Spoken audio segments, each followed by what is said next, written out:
우리가 어떤 일들을 진행할 때에 지금까지 잘 진행해 왔던 것들, 계획대로 잘 진행되어지고, 그리고 또한 열심을 다해서 진행해 왔던 것들, 그런데 이 일들을 마무리를 잘 하지 못하여서 그 일들이 망쳐졌을 때에 오는 충격은 우리가 일반적 충격보다도 갑절의 충격이 와닿는 것을 볼 수가 있습니다. 이스라엘 역사 가운데서 이러한 일들이 큰 두 사건이 있었습니다. 하나는 여러분들이 너무나도 잘 아는 이스라엘의 40년의 광야의 사건이 그랬습니다.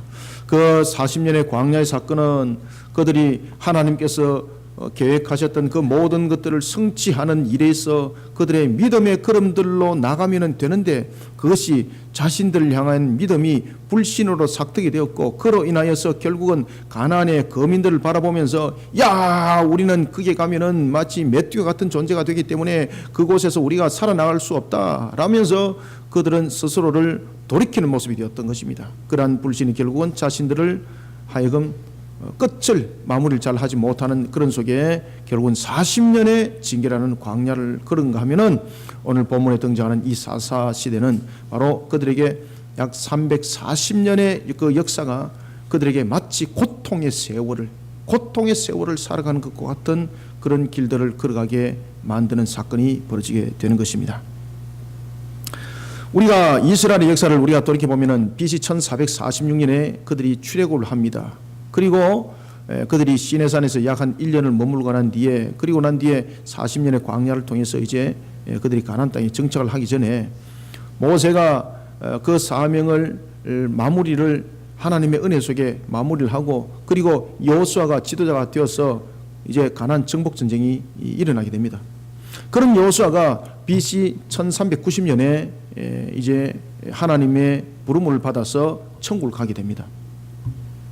그 문제가 이제 이 이후에 이제 문제가 터진 겁니다.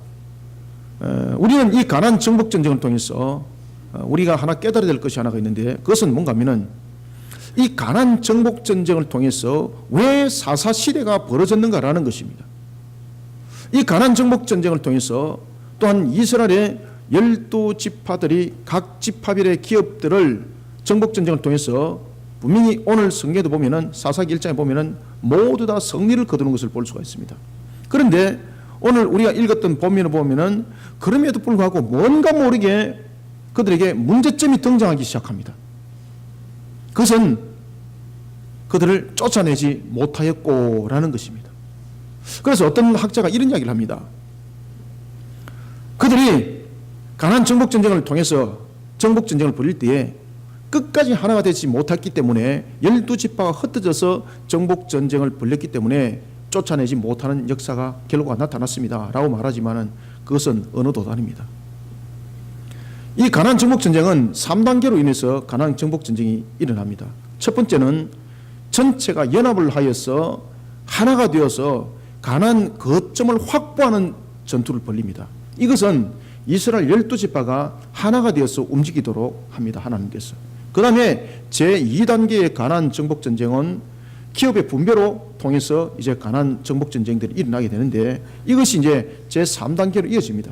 그래서 제3단계로 이어질 때는 이제 12지파가 하나가 되는 것이 아니라 자신들이 기업으로 준 것을 가지고 12지파가 각자 기업에 가서 이제 정복 전쟁을 벌리는 겁니다. 이때에 성경은 우리에게 굉장히 중요한 메시지를 던져주고 있습니다. 그것은 뭔가 하면은 전쟁은 수로 하는 것이 아니라 하나님의 말씀을 끝까지 믿고, 그리고 그 전투를 끝까지 수행하는 일의 역사가 있느니라. 이것이 여러분 사사기 내용입니다. 그렇기 때문에 12지파가 하나가 되어서 끝까지 정복 전쟁을 하지 못하고 12지파가 각각 흩어져서 정복 전쟁을 벌였기 때문에 그들은 이와 같이 완전한 승리를 거두지 못했습니다 라고 말하면 맞지 않다는 이야기입니다. 오늘 우리는 그들이 이 정복 전쟁을 통해서 12지파들이 이 정복 전쟁을 통해서 분명히 기업들을 그들이 획득을 했습니다. 성취를 했습니다. 사사기 1장에 보면은 그 첫 출발을 유다지파로 시작해서 모든 12지파들이 승리를 다 거둡니다. 전부 다 성정보가 울립니다. 야, 므낫세도 승리를 거뒀습니다. 베냐민도 승리를 거뒀습니다. 납달리도 승리를 거뒀습니다. 다 승리를 거뒀습니다라고 12지파에 대한 가나안 정복 전쟁을 우리에게 설명을 해주고 있습니다. 그런데 이 가나안 정복 전쟁을 통해서 계속해서 승리를 거뒀습니다. 승리를 거뒀습니다 하는 그 말미에 어떤 말을 하고 있는가 하면은 그럼에도 불구하고 가나안 족속들을 다 쫓아보내지는 못했습니다.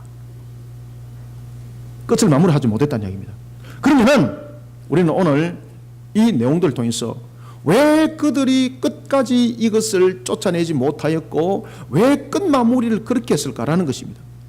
자신들은 이 끝마무리를 하지 못한 이 모습으로 인하여서 자신들이 340년이라는 고통의 사사시대를 살아갈 줄은 꿈에도 그들은 몰랐던 겁니다. 이스라엘 여러분들 역사를 돌이켜보면은 BC 1390년에서부터 그리고 이스라엘의 초대 왕이었던 사울이 등장하기까지 BC 1050년에 등장하기까지 약 한 340년에 대한 사사시대가 벌어지는데 이 사사시대를 영적 암흑시대라고 말합니다. 우리가 말라기 이후에 예수님께서 오시는 그때까지를 우리가 중간기라 중간시대라 말하면서 영적 암흑시대라고 말하고 있는데 그 이전에 우리가 이스라엘의 왕정이 세워지기까지의 또 하나의 영적 암흑시대가 있었는데 그것이 바로 여러분 사사시대였습니다. 이 사사는 그 첫 사사가 갈렙의 막내 동생이었죠. 갈렙의 막내 동생이었던 그나스의 아들인 온니엘이 첫 번째 사사가 되면서 성경에는 사사기에는 삼손이 마지막으로 12번째 등장하지만은 실질적인 사사 시대의 마지막 사사는 사무엘이었습니다. 그래서 340년의 역사 속에서 13명의 사사가 등장합니다. 이 13명의 사사들이 등장하면서 동일하게 계속해서 일어났던 이야기가 뭔가 하면은 이들 속에 나타났던 것들이 바로 그들이 가나안 거민들에게 짓밟히는 겁니다. 왜 짓밟혔을까 여러분들? 그 근원만 알게 되면은 이 문제 해결점들은 간단하게 풀어나갈 수가 있는데 문제는 뭔가 하면 이 근원적인 문제들을 해결치 못하더라는 이야기입니다. 무엇 때문에 그랬을까요? 영적 암흑에 그들이 사로잡혀 버린 겁니다. 그러면 그들이 왜 영적으로 암흑에 사로잡혀 버렸는가라는 것입니다. 그것은 바로 그들이 눈에 보이는 그 수로, 눈에 보이는 그 현상으로, 눈에 보이는 그 환경으로 자신들은 그 모든 것들을 이어갔던 모습이 되었기 때문입니다. 우리는 오늘 이 사사시대의 이 내용들을 우리가 보면서 이스라엘이 과연 왜 무너졌을까? 이스라엘이 무너질 수밖에 없는 조건들은 무엇이었을까? 그들은 분명히 가나안 정복 전쟁을 12지파가 전부 다 승리를 거두었고 성경에도 보면 계속해서 승리하였습니다 라고 말을 하고 있는데 그들이 왜 가나안 거민들에게 짓밟힘을 당하는 340년을 살았는가라는 것입니다. 우리는 오늘 이 본문의 사실을 통해서 우리가 종말의 시대를 살아가면서 우리는 이 땅 위에 어떤 신앙으로 끝까지 달려가야 되는가, 무슨 신앙으로 우리는 자신들을 세워서 끝까지 나가야 되는가라는 것을 우리는 볼 수 있어야 되는 것입니다. 우리는 오늘 사사기의 이 한 사건을 통해서 우리가 마지막 종말 시대를 어떤 신앙으로 무엇으로 우리는 끝까지 달려가야 될지를 한번 우리가 밝게 조명해 보고자 합니다. 먼저 우리가 27절을 한번 읽어보겠습니다. 시작. 므낫세가 베산과 그의 딸린 마을들의 주민과 다낙과 그의 딸린 마을들의 주민과 돌과 그의 딸린 마을들의 주민과 이블람과 그의 딸린 마을의 주민과 무기또와 그의 딸린 마을들의 주민들을 쫓아내지 못함에 가나안 족속이 결심하고 그 땅에 거주하였더니. 아멘.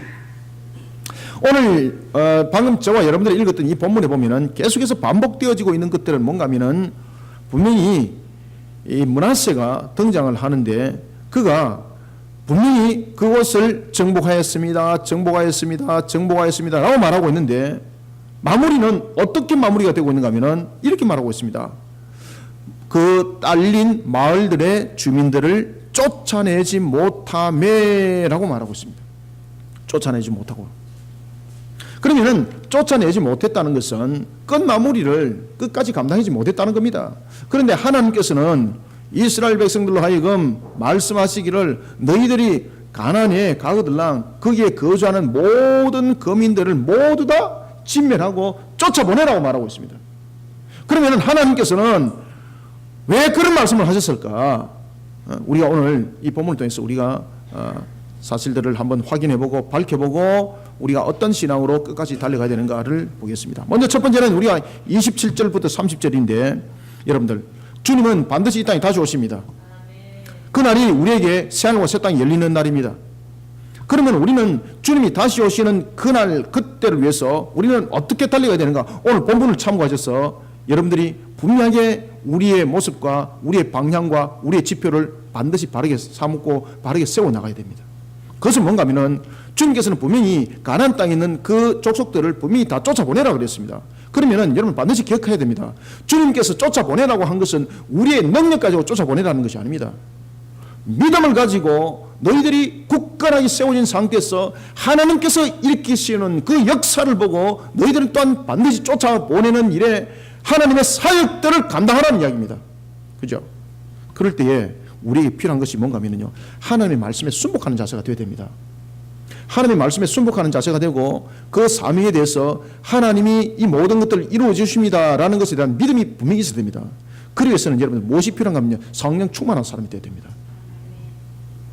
성령이 충만하다는 것은 제가 여러분에게 누누이 말씀드립니다만은 에스겔서 47장에 보면은 성령 충만이 무엇인가를 우리에게 잘 설명해 주고 있습니다. 이 성령 충만이라는 것은 양적인 질적인 것들이 우리 속에 채워지는 것이 아닙니다, 여러분들. 그래서 뭐 어떤 사람들이 뭐 성령 받으라, 부족한 성령을 여러분들 채워야 됩니다라고 말하고 있는데 얼마나 기가 찬지 모릅니다. 성령 충만하다는 것은 여러분들 외부로부터 우리가 뭔가를 채우는 것이 아닙니다. 그것은 여러분 욕구입니다, 욕구. 오히려 그것이 나의 욕망이 될 수 있고 그것이 오히려 성령 충만하지 못하는 역사를 일으킬 수가 있습니다. 이 성령 충만이라는 것은 뭔가 하면은 에스겔서 47장에서 나타나는 것처럼 내 자와 그리고 나의 이 못된 쓴뿌리들을 십자가의 못을 받고 내 의지와 나의 모습들을 주님 앞에 순복시키는 것이 바로 성령 충만입니다.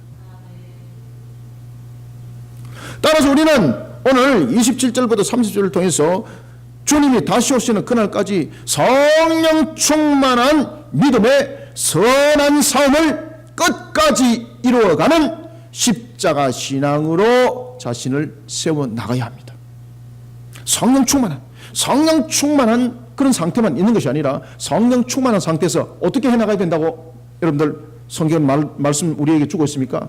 믿음의 선한 싸움을 끝까지 싸워야 된다는 거죠. 언제까지? 그렇죠. 주님 오실 때까지 끝까지. 내가 생각하고 내가 계획하고 내가 생각했던 그 판단 속의 끝이 아니라 주님 오시는 그날까지, 주님이 오시는 그날을 끝이라고 말하는 거예요. 그날까지 끝까지 믿음의 선한 싸움을 싸우셔야 되는 거예요. 아니면은 오늘 본문의 말씀처럼 고생은 잔뜩 하고 340년 동안 오히려 종살이 합니다. 여러분이 반드시 기억해야 될 것은 영적 세계를 무시하시면 안 됩니다. 존재하는 세계가, 현존하고 있는 세계가 여러분 영적 세계입니다. 우리는 영적 세계를 너무나도 가볍게 보는 경향들이 있는데 이 영적 세계를 가볍게 보는 이 경향 속에서 우리는 무너짐을 당하게 되어 있습니다. 그러다 보니까 끝까지 선한 싸움을 싸우지 않더라는 것입니다. 눈에 보이는 육신의 싸움만 하더라는 것입니다. 여러분, 이스라엘 백성들이 치렀던 이 가나안 땅 정복 전쟁은 방금 제가 서두에도 말씀드렸던 것처럼 총 3단계로 이 전쟁들이 벌어졌습니다.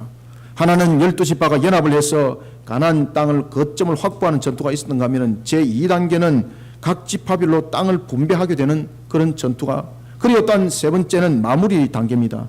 바로 이 마무리 단계는 12지파가 각 지파들이 분배받은 땅을 향하여서 그곳에서 전투를 치르는 겁니다.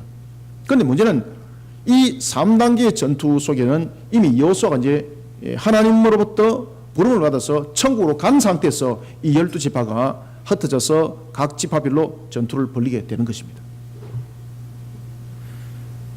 그 더 중요한 것은 하나님께서 말씀하신 것을 믿어야 되는 거예요. 이거는 성령 충만하지 않고는 그런 믿음이 생길 수가 없습니다. 오늘도 여러분들 믿음에 의심이 있다는 것은 내가 하나님 앞에 온전하지 못하다는 것을 설명을 주고 있는 겁니다. 그래서 우리는 항상 성령 충만한 사람이 되기를 기도하시길 바랍니다. 그러다 보면 성령 충만한 사람이 되기 위해서 나의 모습을 자아를 돌아보게 하고 십자가에 나의 자아를 못을 받고 주님의 말씀에 수목하는 이런 성령 충만한 사람, 이런 성령 충만한 상태에서 사실은 이스라엘이 정복전쟁을 벌려야 되는 것이었습니다. 그러면 그들에게는 나타나는 결과는 이삭 죽기밖에 없었습니다. 그래서 이들이 그러한 영적 전투를 그들이 경홀히 여기는 겁니다. 그것이 너무나도 뚜렷하게 나타나고 있었습니다. 이 마귀가 노리는 전략이 바로 그것이었습니다. 그들은 주님을 바라보는 이런 성령 충만한 상태에서 믿음을 가지고 자신들의 능력을 바라보는 것이 아니라 만군의 여호와 하나님을 바라보면서 자신들의 광야의 길을 40년 걸었던 그것을 기억하면서 가야 되는데 그것을 잃어버리고 눈에 보이는 것 가지고 자신들이 하지 못하는 것을 보기 시작하는 겁니다. 그러다 보니까 영적으로 이미 빼앗긴 상태가 되어버리는 거예요. 그들은 사실은 가나안 땅에 지파별로 가서 그냥 이삭 죽기만 하면 되는 것인데 그것을 하지 못하는 겁니다. 이 정복전쟁이 벌어질 때에 제일 처음에 정복전쟁은 바로 유다지파로부터 시작합니다. 왜냐하면 이 유다지파가 12지파 가운데서 가장 강력한 지파였거든요. 그 지파 가운데는 지도자가 한 사람이 있었는데 그가 누구였습니까? 갈렙이었습니다. 그러면서 정복전쟁을 벌립니다. 야, 이 다른 지파들이 보니까 힘이 생기는 거예요. 성경은 말합니다. 유다지파가 성리를 거두었습니다. 또 성경은 말합니다. 그들이 정복전쟁을 벌린 곳마다 시몬도 성리를 거두었습니다. 베냐민도 성리를 거두었습니다. 막 그들 가는 곳마다 전부 다 성리를 지파별로 다 성리를 거두는 겁니다. 성성장구하는 겁니다. 그런데 이 성전 소식과 함께 뭔가 모르게 찜찜한 소식이 하나 들려옵니다. 그것이 바로 뭔가 하면은 방금 저와 여러분들이 읽었던 대로 그 말미에 보면은 그들이 그 마을의 주민들을 쫓아내지 못하네라는 것이 12지파 속에서 전부 다 딸려오는 겁니다. 계속해서. 누구부터? 유다지파도. 납달리, 단에 이르기까지. 이 부분들이 공통적으로 거론이 되어지고 있습니다. 무슨 이유 때문일까, 여러분들요? 왜 이들이 그렇게 했을까라는 것입니다.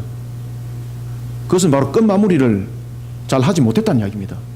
그럼 그들이 왜 끝마무리를 잘 하지 못했을까? 두 가지 이유가 있습니다. 하나는 변명하기 좋고 핑계하기 좋은 원인이 제공되어집니다. 그것은 뭔가 하면은 우리가 저들을 충분하게 이길 수가 없어요, 이것이었습니다. 왜? 하나가 되었을 때는 그들을 진멸했습니다. 그런데 이것이 12지파로 흩어지가 있다 보니까 병력 수가 감소돼 버리는 거죠. 12분의 1로. 12분의 1로 병력 수가 감소돼 버리니까 하다가 보니까 한계보다 치는 거예요, 이게. 여러분들, 우리의 육신이 할 수 있는 것은 항상 한계가 있다는 것을 알고 있습니까? 그것을 그들이 직접 겪는 겁니다. 지금 전투에서. 직접 겪다 보니까 야, 여기까지 하면 돼. 여기까지 하면은 우리 충분히 할 수 있어. 그런데 하나님께서는 이 12지파가 각 지파별로 정복전쟁을 벌이도록 말씀하셨습니다. 하나님께서 그 모든 것들을 이미 알고 있죠. 그들이 수적인 부분에 대해서 가나안을 월등하게 능가할 수 있는 수가 되지 않는다는 것. 왜? 12지파가 나눠져 버리면 12분의 1이 되기 때문에 수적인 부분에서 분명히 월등하지 못하다는 것은 하나님이 이미 알고 계셨어요. 그럼에도 불구하고 하나님께서 뭐라고 말씀하시는가 하면 너희들이 그 수를 바라보지 말고도 말하지 않습니다. 너희들이 가난 거민의 그 수에 겁내고 라고도 말하지 않습니다. 어떤 말씀을 하시는가 하면 너희들이 그들을 진멸하라, 이 말만 하십니다. 이건 어떤 말씀이십니까? 그들 향해서 너희들이 그들을 진멸하라는 것은 어떤 이야기인가 하면 너희들이 그 정복전쟁을 벌일 때 너희들이 한계와 너희들의 능력을 가지고 그 정복전쟁을 수행하지 말라는 뜻입니다. 그러면 어떤 뜻입니까? 성령 충만한 믿음을 가진 상태에서 이 모든 것들을 치러 나가라는 이야기입니다. 그런데 그들은 그래야지 못했다는 이야기입니다. 핑계거리가, 첫 번째 핑계거리가 뭔가 하면은 자신의 수로 그들을 충분히 이길 수 없다라는 것이 판단이 되어버린 것입니다. 그러다 보니까 그들은 거기서 멈춰버렸다, 이 뜻입니다.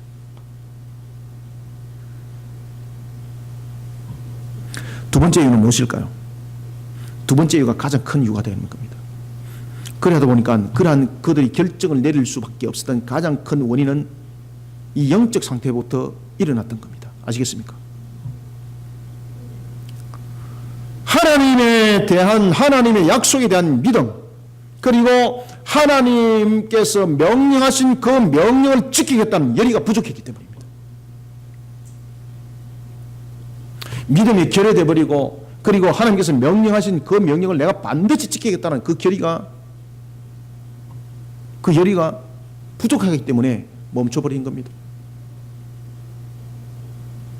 27절부터 우리가 30절 한번 읽어봅시다. 28절부터 30절 시작. 이스라엘이 강산 후에야 가나안 족속에게 노역을 시켰고 다 쫓아내지 아니하였더라. 에브라임이 게셀에 거주하는 가나안 족속을 쫓아내지 못하며 가나안 족속이 게셀에서 그들 중에 거주하였더라. 스불론은 기드론 주민과 나할론 주민을 쫓아내지 못하였으므로 가나안 족속이 그들 중에 거주하면서 노역을 하였더라. 아멘.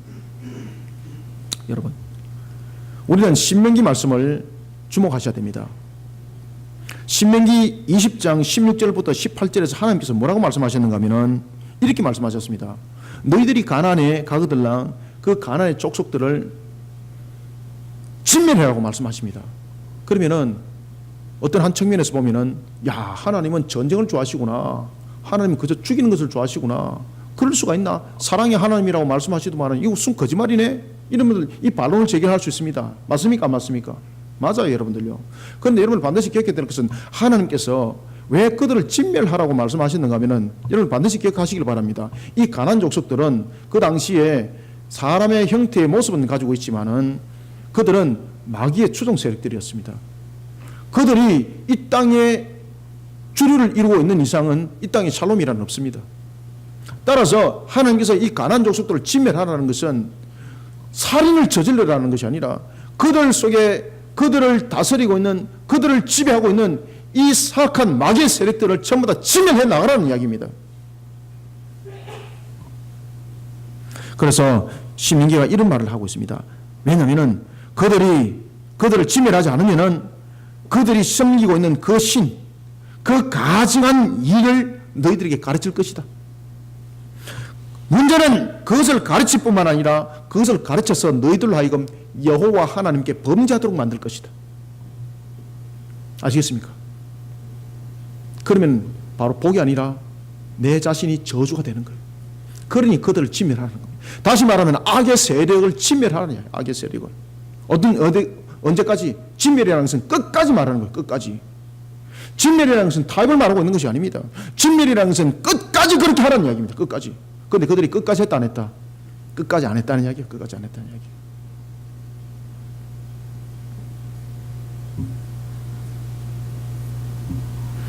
저와 여러분들은 주님이 다시 오시는 그날까지 이 땅을 살아가는 동안 멈추지 말아야 될 것이 있습니다.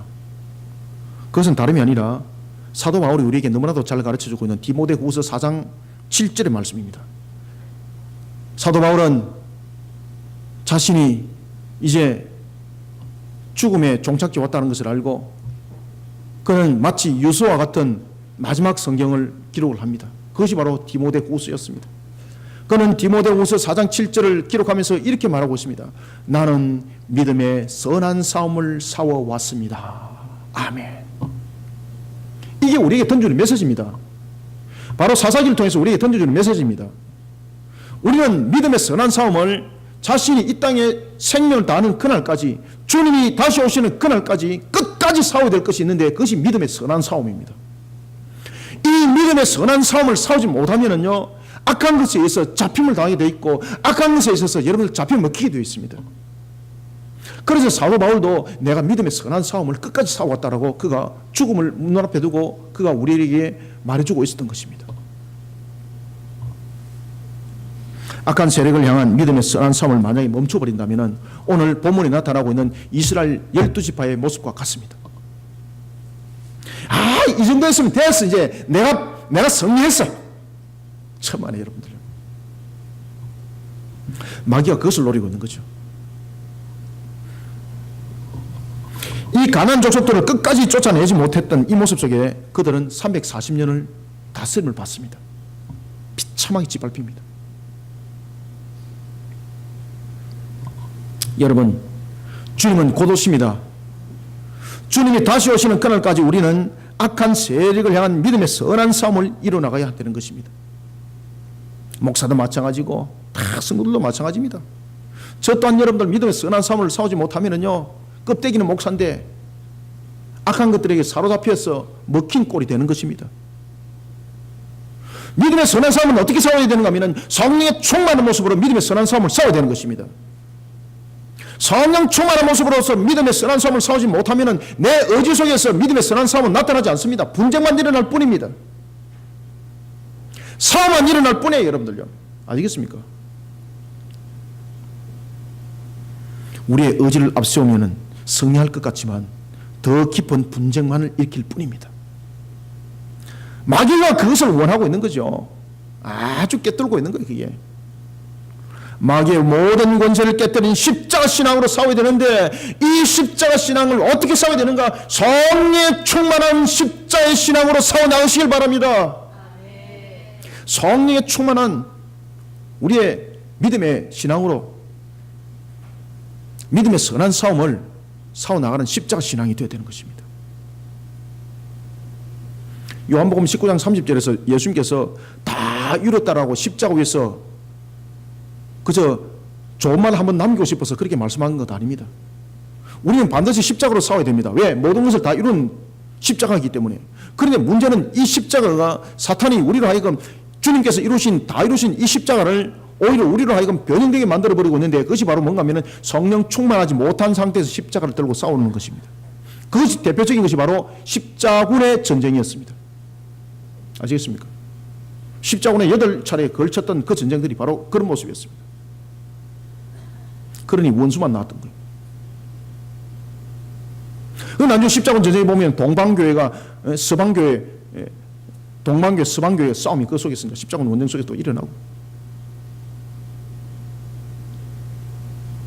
십자군이라고 말하고 있지만은 그 속에서 강간과 살인이 난무하고, 성령 충만이 아니라 십자가는 들었는데 자신의 의지가 드러나니까 이게 끝까지 믿음의 선한 싸움을 싸우는 것이 아니라 악한 싸움을 저지르는 거예요. 이게 모양만 십자가 딱 들고 마귀가 완전히 춤을 추는 거지. 마귀가 이것은 나의 잔치야, 이것은 나의 잔치야, 이것은 나의 승리야. 사랑하는 성도 여러분, 자신의 자아를 하나님께 먼저 굴복시켜야 합니다.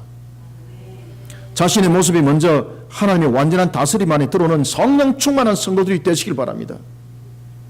그럴 때에 자기가 내려놓는 십자가 신앙이 무엇인지 진정하게 깨달아지게 되는 겁니다. 저도 이러한 신앙 속에 나를 세우기 위해서 몸부림을 칩니다.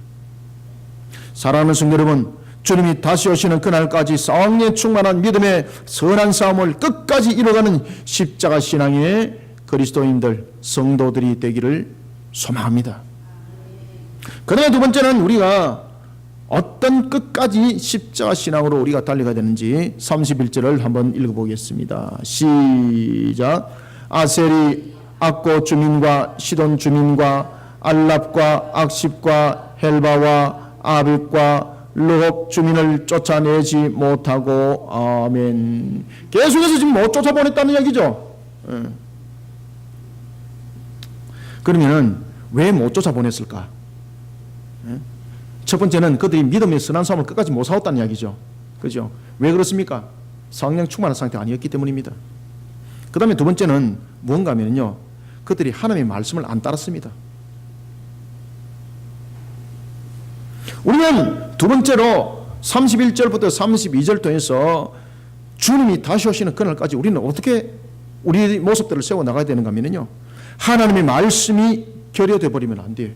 여러분들, 하나님의 말씀이 결여돼 버리는 것을 세속화라고 말하죠. 세상이 교회 속에서 들어오기보다는 하나님의 말씀을 떠나면 그것이 세상으로 가는 길입니다. 그것을 세속화라고 말하는 거예요. 세상이 교회 속에 들어오는 것이 아니라 하나님의 말씀을 이미 떠나버리면 전부 다 세속합니다. 여러분들, 하나님의 말씀을 전부 다 떠나버리면 100% 여러분들 악한 것과 손잡게 되어 있습니다.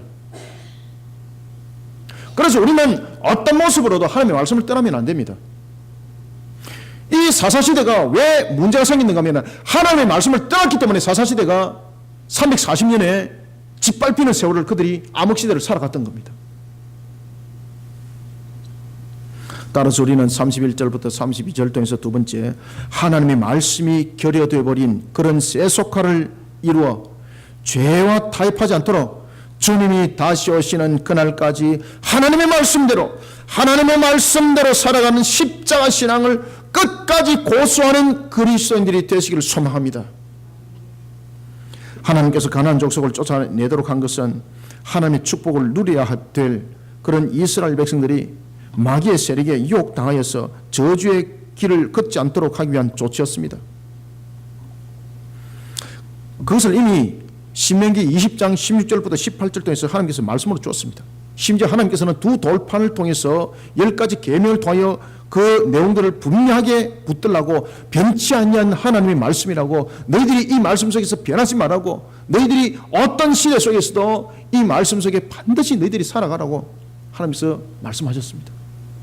그러면서 신명기 28장에 하나님께서 우리에게 어떤 축복을 줬습니까? 너희들이 하나님의 말씀 안에 거하기만 하면은 너희들이 성 안에서도 뿐만 아니라 너희들이 성 밖에서도 너희들이 기르는 모든 가축에 이르기까지, 심지어 너희들의 후손에 이르기까지 말이에요, 너희들의 모든 모습들이 천대 복에 이를 것이라고 하나님께서 우리에게 말씀하셨습니다. 두 돌판에 새겨 주셨다는 것은 이 부분들을 명심하라는 이야기입니다. 하나님의 말씀을 가감하면 안 됩니다.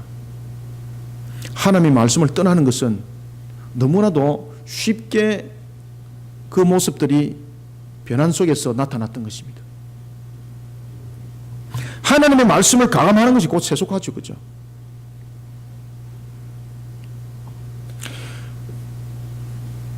그들은 하나님께서 이렇게 말씀하셨습니다. 너희들이 가나안에 가거들랑 반드시 그들을 진멸하라 그랬습니다. 그들이 처음에 볼 때는 자신들의 병력 수에 있어서 전쟁에서는 이겼지만은 그들을 완전히 쫓아보내기는 병력의 수가 부족하다고 그들은 판단을 내렸습니다. 그래서 정복전쟁을 멈춥니다. 그런데 문제는 여러분 28절을 다시 한번 읽어봅시다. 1장 28절 읽습니다. 시작. 이스라엘이 강성한 후에 수도, 강성한 후라는 것은 그전보다도 병력 군사력적인 측면에서 강력한 세력을 형성했다는 이야기죠. 그러면 강성한 후에는 그러면 쫓아보냈는가? 하나님의 말씀은 쫓아보내라는 것이었는데 안 쫓아보냅니다. 아시겠습니까? 그런 세속화를 이루어가는 거예요. 자, 계속해서 다시 읽습니다. 이스라엘이 강성한 후에야 가나안 족속에게 노역을 시켰고 다 쫓아내지 아니하였더라. 아멘. 그전보다 분명히 자신들이 강성해졌습니다. 가나안 족속을 쫓아내고도 남음의 여력이 되었습니다. 그럼에도 불구하고 그들이 쫓아보내지 않았습니다. 바로 무엇입니까? 하나님 말씀대로 안 살았기 때문에, 하나님 말씀대로 그들이 순종하지 아니하고 하나님의 말씀이 아니라 자신들이 가감해버리는 것입니다.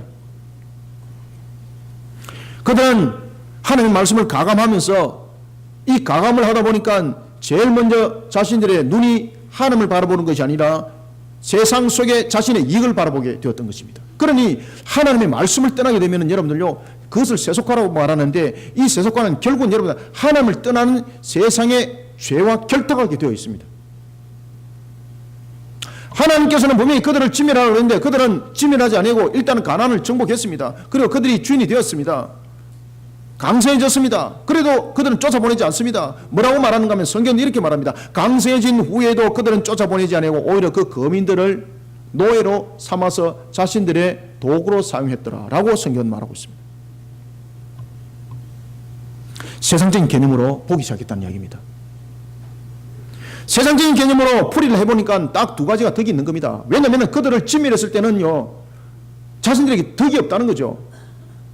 진멸하지 아니하고 이들을 노예로 삼을 때는 두 가지의 이득이 있다는 거죠. 첫 번째는 국토를 방어하는 데 도움이 된다는 거예요. 왜? 이들을 노역을 사용해서 토성을 쌓고 또한 어떤 성벽을 쌓을 때에 노동을 할 수 있는 좋은 도구가 될 수 있는 거죠. 그러면 두 번째는 초목을 이루는 데 있어서 이들을 사용할 수 있는 거죠. 그러니까 나라를 국토를 방해하는 측면에서 유리한 거하고 그들은 판단을 내렸고, 또 하나는 자신들의 소득을 더욱더 갑절로 일으키는 데 있어서 그들의 노역이 자신들의 덕이 되었던 것입니다. 바로 그렇게 판단했던 겁니다. 하나님의 말씀에서 여러분들 0.0001%라도 떠나버리면 이런 세속화는 우리로 하여금 세상과 결탁하게 만들고 결국은 하나님을 향해서 죄를 범하게 만들고 결국은 우리로 하여금 하나님을 떠나게 만들고 짓밟히는 그런 저주의 틀에 우리로 하여금 들어서게 만든다는 사실입니다. 문제는 보십시오. 그들을 쫓아보내지 못하니까 나중에 주객이 전도돼 버렸습니다. 오랜 시간 가지 않았습니다. 한 세대도 지나지 않아서 그들은 주객이 전도돼 가지고 나중에 완전히 짓밟힘의 역사가 나타나게 되었던 것입니다. 성경은 말합니다. 가나안 족속이 아셀 족속 가운데 거했더라. 아시겠습니까? 지금 오늘 보면은 이 이스라엘 족속이 가나안 족속이었던 아셀 족속이 가나안 족속 가운데 지금 거합니다. 오늘 성경에서 여러분들 조명해 볼 것은 가나안 족속들이 그런 노예 상태로서 이스라엘 가운데 거했습니다라고 이제 계속 얘기를 하다가 오늘 아셀에서는 보면은 가나안 족속이 아셀 가운데 거하는 것이 아니라 12지파 가운데 하나였던 아셀 족속이 누구에 거하고 있습니까? 가나안 가운데 거하고 있지만은 성경은 이렇게 말합니다. 그럼에도 불구하고 그들이 그들의 노역을 통해서 그들을 다스렸습니다. 여기서 여러분 주목하셔야 됩니다. 지금 여기서 그들이 가나안 족속 가운데 거하게 되었다는 것은 앞으로 일어날 내용들을 설명해 주고 있습니다. 그것은 바로 뭔가 하면은 이제 주객이 전도된다는 이야기입니다.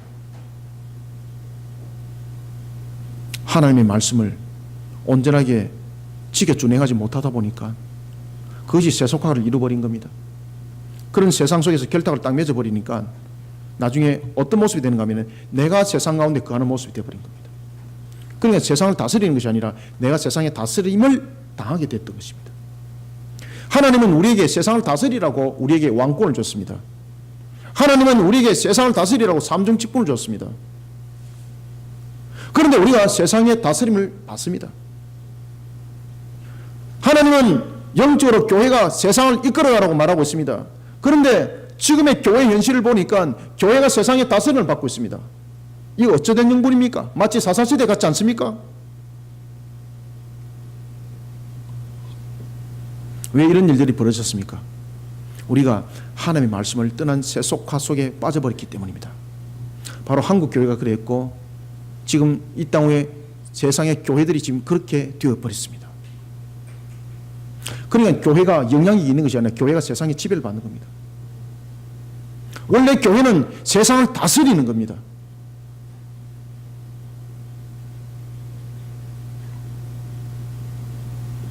하나님의 말씀은 그들 향해서 계속 말씀하고 있었습니다. 그들을 진멸하라고. 그런데 그들은 진멸이 아니라 자신들의 이익을 계산하기 시작했습니다. 자신들의 이익을 계산하면서 하나님의 말씀을 떠나버리는 그런 세속화를 이루니까 자신의 눈들에 보일 때에 하나님의 말씀이 보이질 않았고 자신들의 귀에 하나님의 음성이 들리지 않습니다. 마귀가 펼쳐놓은 이익이 눈에 보였고 마귀가 말하는 속삭임의 그 감미로운 소리에 그 음성만이 그들에게 들렸던 것입니다. 그러니 넘어가 버리는 거예요. 여러분, 하나님의 말씀은 우리를 지키는 겁니다.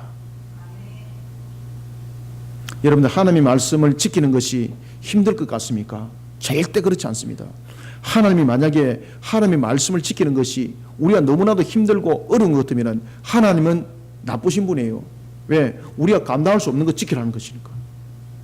그런데 하나님은 우리에게 하나님의 말씀을 준 것은 지키고도 감당하고도 남음이 되었기 때문에 그 말씀을 주시는 거예요. 이 속에 우리에게 의지도 줬습니다. 이 의지적 결단 속에서 하나님은 또한 성령께서 우리를 이끌어 가시는 은혜까지 더해 주었습니다. 이런 속에 우리는 믿어 의심치 않은 발걸음이 되어야 되는데 그래야지 못하다 보니까 하나님의 말씀을 딱 그냥 떠나다 보니까 우리에게 나타났던 것이 세상과 손을 탁 잡는 그런 죄악 속에 빠져버리는 모습이 되었던 것입니다. 여러분, 가나안 족속이 그들 중에 거했다라는 것은 이스라엘 족속들이 그들을 쫓아내지 못하고 가나안 족속 가운데 거했다라는 것은 단순한 거주 문제뿐만이 아닙니다. 이것은 어떤 말을 하고 있는가 하면 그들이 종교적으로 문화적으로 혼합 상태에 이르러서 그들과 함께했던 것이고 이러한 잘못된 것이 결국은 그들의 멸망, 그들의 짓밟힘의 근원이 되었습니다. 이 뜻입니다. 이게. 그래서 우리는 내가 99% 하나님의 말씀을 지키고 있고 지금 1%를 지키지 않고 있습니다. 야, 이 대단하지 않습니까? 이렇게 보면 안 됩니다. 99%를 보면 안 됩니다. 항상 1%를 봐야 됩니다. 이 1%에서 넘어집니다. 야, 저분은요 하나님의 말씀을 99.9% 지키는데 0.1%, 야, 요거 하나만, 야, 대단한 사람이죠. 아닙니다. 0.001% 여기서 넘어집니다. 0.001%가 바로 세속합니다. 많은 것을 말하는 것이 아닙니다. 만 개 중에 하나가 문제가 생기면 세속합니다. 하나님의 말씀 떠나면 안 됩니다. 아유, 목사님 그거 너무 피곤해요. 사랑하는 성도 여러분, 하나님께서 우리에게 그 말씀을 만약에 만 가지 우리에게 지키라고 줬으면은요, 우리에게 베풀어 주시는 만 가지 축복이 그 속에 있습니다. 아시겠습니까? 하나님께서 우리 왜 말씀을 줬다고요? 하나님께서 이 땅에 허락하신 축복을 전부 다 누리라는 거예요. 그런데 바보 멍청이가 돼가지고 그 축복을 던져버리는 거예요. 그러니까 하나님의 말씀을 떠나버리는 것은 그 축복을 던져버리는 거죠. 축복을 던져버리는 거예요. 여러분, 댐이 무너지는 것은 큰 것으로 무너지는 것도 아닙니다. 세세한 바늘구멍, 우리가 발견하지 못하는 바늘구멍에서 댐은 무너지는 거예요, 여러분들. 마귀가 그렇게 욕을 하는 겁니다. 여러분들 하나님의 신앙 안에서 살아보십시오. 얼마나 기쁩니까? 예수를 믿지 못한 상태에서는 몰랐지만 예수를 믿은 상태에서 여러분들 한번 보십시오. 예수를 믿지 않는 사람들이 우리를 보면 정말로 재미없는 사람들이라고 말합니다. 그런데 여러분들 그들에게 다시 한번 더 말씀해 주시기 바랍니다. 너희들이 정말 예수 안에서 살아봤냐고, 너희들이 정말 참 그리스도인이 돼봤냐고, 정말로 참 그리스도 안에서 살아내는 그 기쁨이, 그 성령의 충만함 속에서 우리에게 살아가는 그 역사가 얼마나 기쁨에 충만한지 너희들은 그것을 아느냐고. 세상 사람들은 모릅니다. 여러분들 아시겠습니까? 그런데 한 발은 교회에, 한 발은 세상에 이랬으니까 재미가 없는 거예요. 늘 갈등 속에 있는 거예요. 이 속에 여러분 세속합니다. 이 속에 세속가. 아시겠습니까? 오늘은 발가락 9개 담가놨다가 하나는 밖으로 잠깐 빼놨다가 요 속에서 하나가 담긴 요것이 여러분들 다 무너뜨립니다. 아시겠습니까? 하나님 안에 그냥 왕창 들어오시길 바랍니다. 이스라엘 백성들이 왜 무너졌다고요? 하나님의 말씀대로 온전하게 안 살아갔기 때문에 그들이 무너져 버렸습니다. 아주 가볍게 얘기한 거죠. 에이, 이 정도는 괜찮아 했는데 이 정도가 무너진 것이 되었습니다. 바늘 하나였습니다. 바늘 하나. 예수님께서 마태복음 5장 산상수훈을 통해서, 마태복음 5장 19절을 통해서 이런 말씀을 주십니다. 어떤 말씀을 주시는가 하면은 지극히 작은 계명 하나라도, 지극히 작은 계명 하나라도 소홀히 여기지 아니하고 이것을 가르치고, 지극히 작은 계명 하나라도 이것을 또한 가르칠 뿐만 아니라 이것을 지키는 자는 천국에서 크다고 일컬음을 받을 것이니라. 아멘. 아시겠습니까? 하나도 쏘라 얘기면 안 된다는 이야기예요, 여러분들.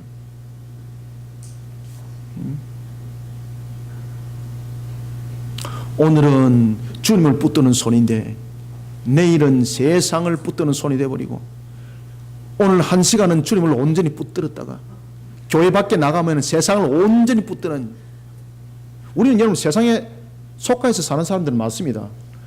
주님께서 세상을 떠나서 살아라고 말하지 않았습니다.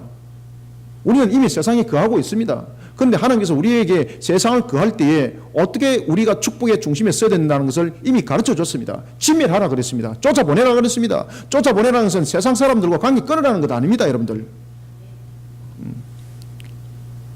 저의 친구들 가운데서 목사는 제가 단 한 사람입니다. 네. 저희 아버지 형제 가운데서 목사는 제 딱 한 사람입니다.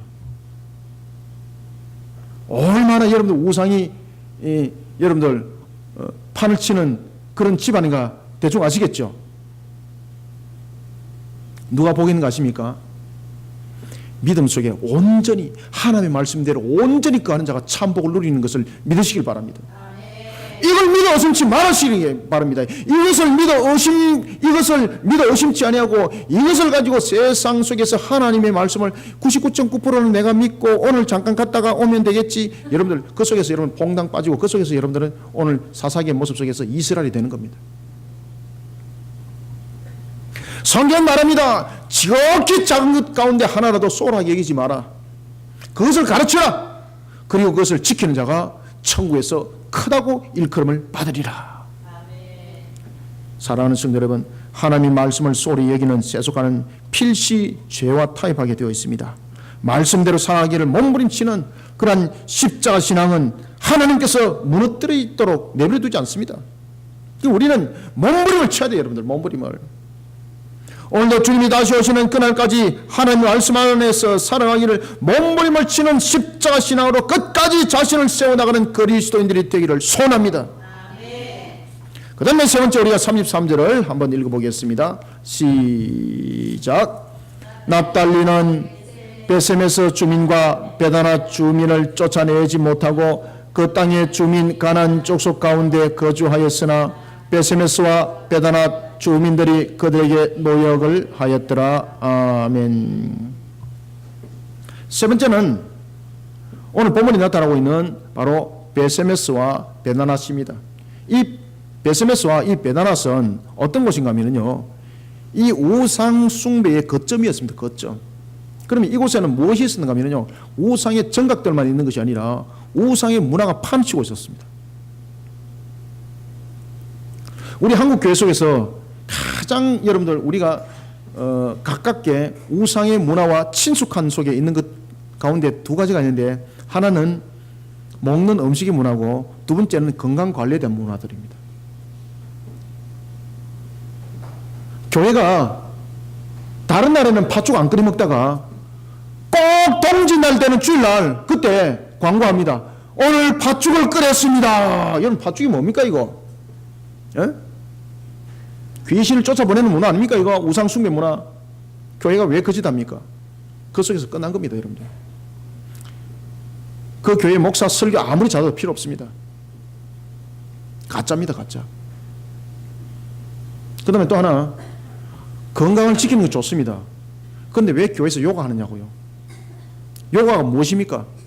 요가는 여러분들 반드시 기억하십시오. 행위를 통해서, 행동을 통해서 그 우상을 경배하는 겁니다. 왜 그 짓을 합니까? 그 교회 끝났습니다. 생명력 없습니다. 목사님 무슨 이야기를 그렇게 단적으로 하시오? 단적으로 아니라 확실하게 이야기하겠습니다. 그런 교회는 하나님으로부터 역사가 없습니다. 우리는 이런 타락한 문화, 썩어 빠진 문화, 이것을 너무나도 가볍게 여긴 경향들이 있습니다. 사사기가 그렇게 해서 일어난 겁니다, 여러분들. 340년 그렇게 해서 무너진 겁니다, 그들이. 그렇게 해서 짓밟 뺐어요, 여러분들요. 따라서 우리는 33절, 철저히 제거해야 될 타락의 문화가 자신의 삶의 형태를 다스리지 못하도록, 그것이 자신의 삶에 잔존하지 못하도록 저를 따라합니다. 십자가의 문화로 자신을 동여매는 그리스도인이 되어야 합니다. 아멘. 십계명은 우상의 요소에 대해서는 어떠한 모습으로도 용납하지 말 것을 강력하게 명령하고 있습니다. 왜냐하면 우상 숭배는 마귀가 하나님의 영광을 가로채기 위해 사람을 강력하게 유혹하는 수단이었기 때문입니다.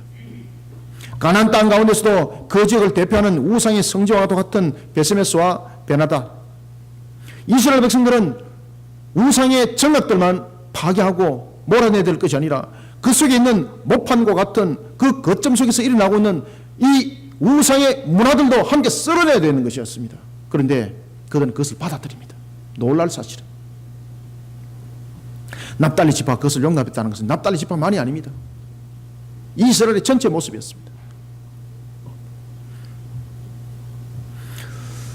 납달리는 이와 같이 우상 숭배의 주요 거점이었던 이 베세메스와 이 베나다, 우상의 형상만이 가득한 곳이 아니었던 그곳, 우상의 형상보다도 더 무서운 것은 눈에 보이지 아니하는 우상의 요소를 담아내는 문화였는데 그들이 그 문화 속에 빠져버리는 겁니다.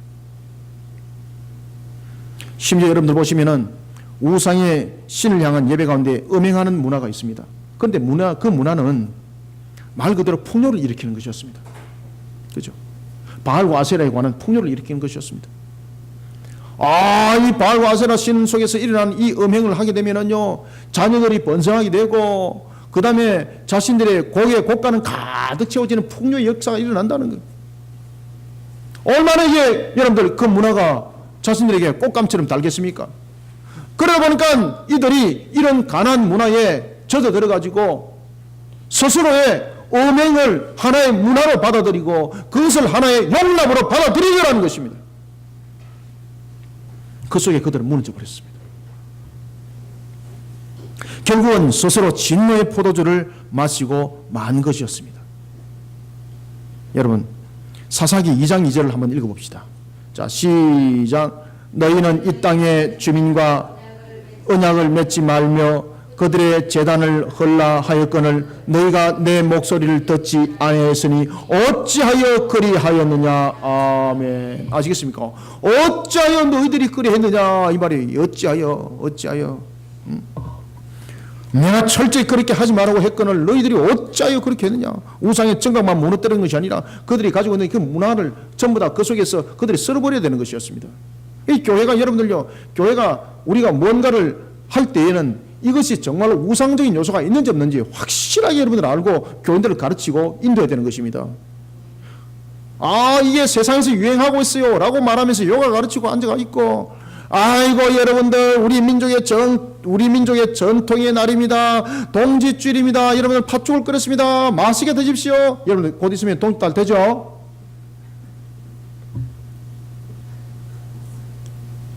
사랑하는 성도 여러분, 지났습니까? 네. 아, 곧 올 것 아닙니까? 그렇죠.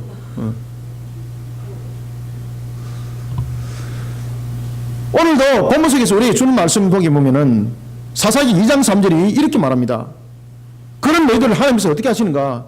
2장 3절 좀 주목해 보십시오. 2장 3절에서 이렇게 말합니다. 그러므로 어떻게 큰 목소리를 함께 읽습니다. 시작. 그러므로 내가 또 말하기를 내가 그들을 너희 앞에서 어떻게 수도 쫓아내지 아니하리니. 여기서 핵심을 딱 잡아야 돼요. 그러면은 잘 보십시오. 그들이 가나안 족속들과의 정복 전쟁을 벌일 때에 분명히 자신들이 그 수로 볼 때는 그들을 이길 수는 있었지만 충분하게 다 쫓아보내지는 못했습니다. 그 수로 볼 때. 그런데 문제는 하나님께서 이렇게 말씀하십니다. 그들을 누가 쫓아보낸다는 이야기입니까? 하나님이 쫓아보낸다는 이야기예요. 하나님이. 그러니 우리는 하나님에 대한 믿음을 바로 세워야 되는 것이고, 우리의 모습들이 십자가를 향한 견고한 모습 속에서 믿음의 선한 싸움을 끝까지 싸운다는 것을 우리는 믿어 의심치 말아야 되는 것이에요. 자, 계속해서 읽습니다. 시작. 너희 앞에 쫓아내지 아니하리니 그들이 너희 옆구리에 못이 될 것이고 가시가 될 것이고 그들의 신들이 너희의 못이 될 것이고 너희의 올무가 되리라. 아멘. 여러분들 과연 무엇이 복입니까? 정말로 그 문화를 따라가고 정말로 주님의 말씀을 떠난 것이 과연 여러분들에게 살 길이었습니까? 주께서 말씀하십니다. 그것이 너희들의 살아가는 가시가 되고 너희들의 올무가 될 것이다. 그러니 하나님의 말씀을 지키는 것이 가시를 제거하는 것이고 올무를 제거하는 거예요, 여러분들요. 그러니 하나님께서 우리에게 이렇게 하라 저렇게 하라는 것은 우리에게 모든 것이 복이 되도록 주신 말씀인 거예요. 사랑하는 성도 여러분, 제거해야 될 타락의 문화가 자신의 삶의 형태 가운데 잔존하지 않도록 십자가의 문화로 자신을 동임해야 합니다. 우리는 그런 그리스도인이 되어야 합니다. 그러면 우리는 이 십자가 문화를 통해서 우리를 어떻게 동임해야 되는가? 우리는 어떤 십자가 문화를 만들어야 되는가? 여러분들 세 가지의 십자가 문화를 우리는 근본적으로 만들어야 됩니다. 첫 번째는 그 영혼들을 위해서 생명의 영혼들을 우리는 돌아볼 줄 알아야 됩니다. 생명의 영혼들을 돌아보면서 그 영혼들을 위해서 기도하는 십자가 문화를 만들어 갑시다. 아시겠습니까? 쓰러져가는 영혼들을 위해서 나를 위해서 기도하는 것이 아니라 쓰러져가는 영혼들을 위해서 그들을 위해서 기도할 수 있는 십자가 문화들을 만들어 가야 되는 거예요. 그 다음에 두 번째는요, 말씀을 따라서 섬기는 사랑의 십자가 문화를 만들어 가야 합니다. 그 다음에 세 번째는요, 말씀을 가르쳐야 돼요. 하나님의 말씀을 가르치는 학당을 열어야 합니다. 하나님의 말씀을 가르치는 학당을 열어서 영혼들을 불러 모으고 그 영혼들을 일깨우는 십자가 문화를 만들어 가야 합니다. 그래서 우리는 세 가지 문화를 만들어 가야 합니다. 첫 번째는 기도하는 문화, 십자가 문화. 두 번째는 우리의 모습을 통해서 하나님의 사랑을 증가하는 사랑의 십자가 문화.